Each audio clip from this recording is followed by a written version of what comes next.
Hello, and welcome again to Living English. Today, we're looking at reported speech. In our last episode of Sisters and Brothers, David, Anne's brother, telephoned his parents. He spoke to his mother and his father, who he hadn't spoken to for 2 years. In today's episode, he is telling the others about the conversation.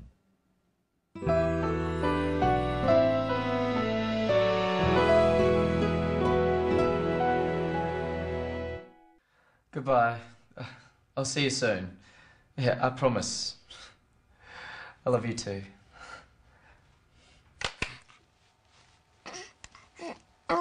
Well, what did they say? My mother said she was glad that I'm okay. She said she was happy to hear my voice. She told me that she's been very worried. What about Dad? What did he say? He said he was very angry, but that he forgives me. He told me that he loves me. Of course he loves you. He's your father. Did he say anything else? Yes. He asked me to go home. He said they want to see us. All of us? Yes. They want to meet you. And Sam. They asked us to go to Singapore. But we can't afford it. He's sending us tickets. Of course he is. He loves you, David. We all do. And now there's Rose and Sam too. I'd love to meet your parents, David. And Sam wants to meet his grandparents. They're our family. Look, I'm so sorry. It's okay. It's all out now. We'll go as soon as possible. You can come with me. What about me? Can I come too? You're not family, Steve. David tells the others about the conversation with his father on the phone. Of course, they all want to know what David's father said and what his mother said. What is the question Sarah asks? Well, what did they say? She asks, what did they say? She is asking in the past tense about what someone else said. Repeat, what did they say, after Sarah. Well, what did they say? You try some other questions using this pattern. What did you do? What did you do? He win. What did he win? She find. What did she find? First, David tells the others what his mother said. My mother said she was glad that I'm okay. She said she was happy to hear my voice. She told me that she's been very worried. Let's look at all three of these statements. We've already worked out what the first statement was. I'm glad you're okay. The second statement was, she said she was happy to hear my voice. So what did David's mother actually say? I'm happy to hear your voice. She said she was happy to hear his voice. And what was the third statement? She told me that she's been very worried. So she actually said, I've been very worried. That statement is in the present perfect tense. Now let's listen to what David's father said to David. What about Dad? What did he say? He said he was very angry, but that he forgives me. He told me that he loves me. David's father said three things too. Sometimes when we report what someone else has said, we use the present tense and sometimes the past tense. Let's look at the three things David reports his father said and work out what David's father actually said. He said he was very angry. What did he actually say?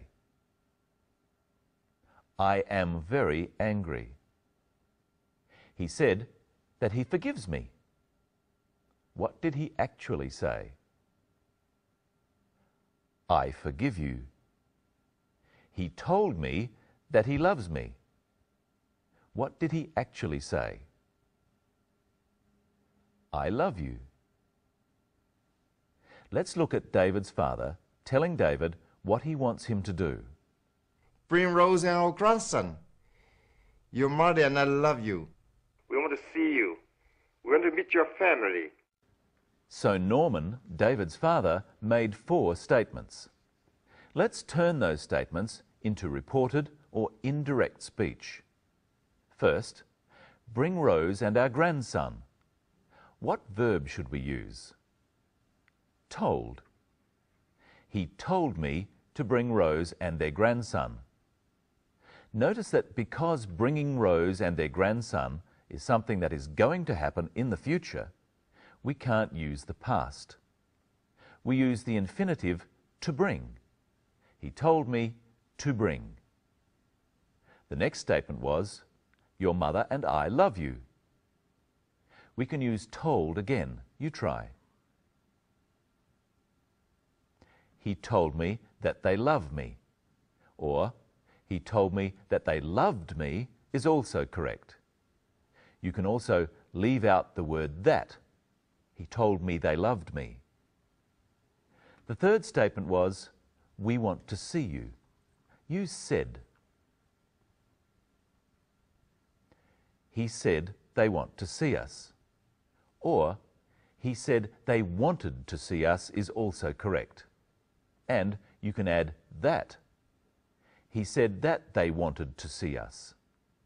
You could also use the verb ask. Try. He asked to see us. Finally, we want to meet your family. How would David report this using said? You try. He said they wanted to meet my family. And now it's time for us to meet Michelle again. Hello, Michelle. Hello, Brenton. Thank you. Hello, everyone. Would you like to meet my family? I would love to meet your family. Let's look now at what Rose says she would love to do. I'd love to meet your parents, David. And Sam wants to meet his grandparents. They're our family. What would Rose love to do? She would love to meet David's parents. And what does Sam want to do? He wants to meet his grandparents. We can use many different verbs like this to express hopes and wishes about the future. Let's revise some of them using the phrase meet your parents. Love to. I'd love to meet your parents. Want to. I want to meet your parents. Hope to. I hope to meet your parents. Expect to. I expect to meet your parents. When are they going to go? Watch again. I will go as soon as possible. As soon as possible. How soon is that? Very soon. Let's look again at some words we can use to describe times in the future. Brenton, I'm going to ask you to do some things. You tell me when you'll do them. I'd like a cup of coffee. Can you get me one? In a second. And can you get my lunch? In a minute. When can you help me fix my car? In a little while. And when can we go home? Soon. All of these expressions mean a small time in the future. As we've seen before, if we want to say exactly when in the future, we say at a time, at 2:30, or in a length of time, in a few days. Now we're going to look at something called inflection or stress. Oh, are you feeling stressed?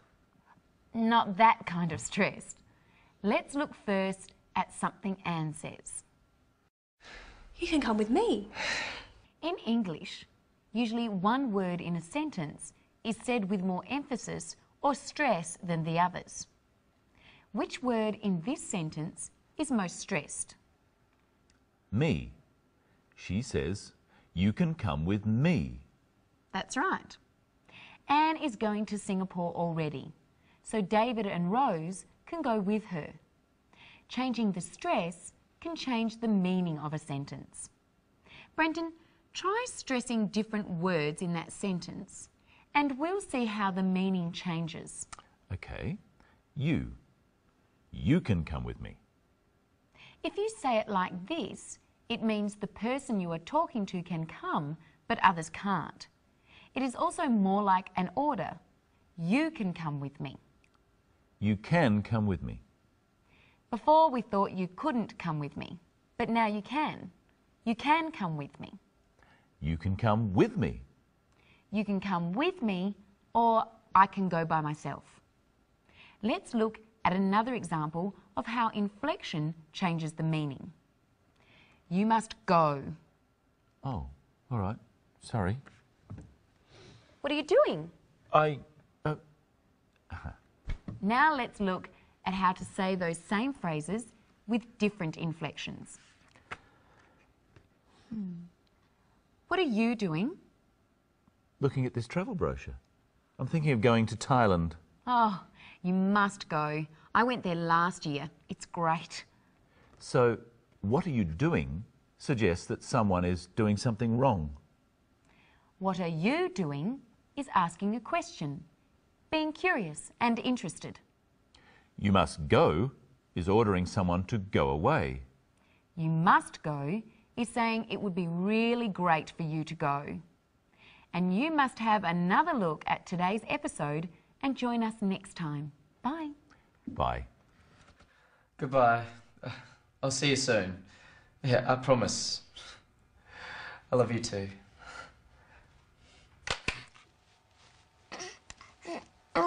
Well, what did they say? My mother said she was glad that I'm okay. She said she was happy to hear my voice. She told me that she's been very worried. What about Dad? What did he say? He said he was very angry, but that he forgives me. He told me that he loves me. Of course he loves you. He's your father. Did he say anything else? Yes. He asked me to go home. He said they want to see us. All of us? Yes. They want to meet you. And Sam. They asked us to go to Singapore.